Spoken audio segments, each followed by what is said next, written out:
ఇకపై ఆర్టీసీ బస్సులో ప్రయాణించే ప్రయాణికులకు ఊరాట అని చెప్పుకోవచ్చు.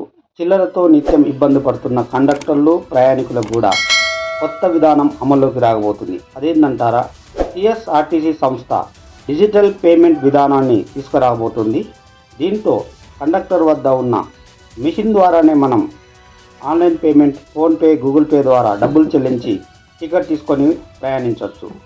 ఇది ఎంతవరకు సక్సెస్ అవుతుందని కూడా అధికారులు ట్రయల్ రన్ చేస్తున్నారు. రద్దీ ప్రాంతాల్లో ఇది ఎంతవరకు అమలు అవుతుంది, ఎలాంటి ప్రాబ్లమ్స్ వస్తాయని కూడా అధికారులు టెస్ట్ రన్ చేస్తున్నారు. కొత్తగా డెవలప్మెంట్ చేసిన సాఫ్ట్వేర్ విధానం ద్వారా ఈ ప్రక్రియ త్వరలోనే ప్రజలకు అందుబాటులోకి రానుంది.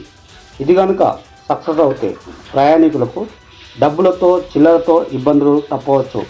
అయితే ఇది ఎక్కడ? తెలంగాణ రాష్ట్రం మొత్తం అనుకుంటున్నారా?